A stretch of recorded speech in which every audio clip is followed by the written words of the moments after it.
મારું નામ વિશ્રુતિ પટેલ છે। હું ઝરી ઝરદોઝી આર્ટિશન છું।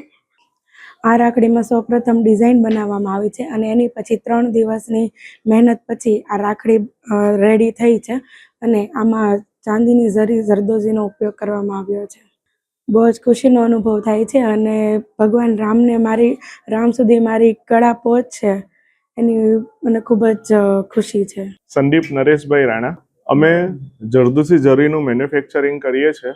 તો અમે જ્યારે જોતા હતા વર્ષો પહેલાં જરદોઝી જરીની રાખડીઓ ખૂબ જ સારા પ્રમાણમાં ચાલતી હતી, પણ જેમ જેમ રો મટીરિયલના ભાવો વધતા ગયા અને બજારમાં બીજી ચાઇનીઝ આઇટમો પણ આવતી ગઈ, તે રીતે જરદોઝીની જે રાખડી હતી તે ધીરે ધીરે લુપ્ત થતી ગઈ।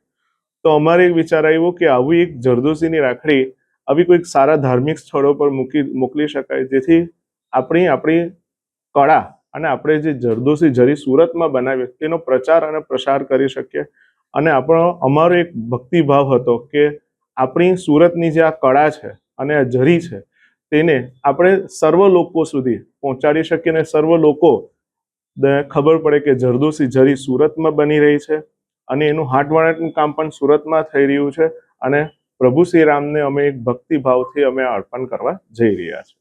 આજે અમે બાય એર કુરિયર દ્વારા અમે એમને આજે મોકલીશું અને બની શકે તો આજની પ્રથમ ફ્લાઇટમાં અમે આજે એને રવાના કરી દઈશું। बिपिन जरीवाला, प्रेसिडेंट दी सूरत जरी मैन्युफेक्चर एसोसिएशन। सूरत जरी मैन्युफेक्चर एसोसिएशन में सूरत जरी जरदोसीना कामदारों और वर्कर्सों ने जे कोई उत्पादकों है ते लोको पण जोड़ायेला छे। तो ए लोकोने प्रोत्साहन आपवाना हेतुथी जरी जरदोसीनी राखड़ी बनावવાનો विचार करेलो अने ए राखड़ी अमारे अयोध्या मुकामे प्रभु श्री रामचंद्र भगवानना कांधे बंधाय एवी अमारी भावना अने आस्था हती। ए रीते आज ए राखड़ी अमे तैयार करी छे। अत्यारे बपोरनी फ्लाइट में ए अयोध्या मुकामे अमे मोकलवा जई रह्या छीए।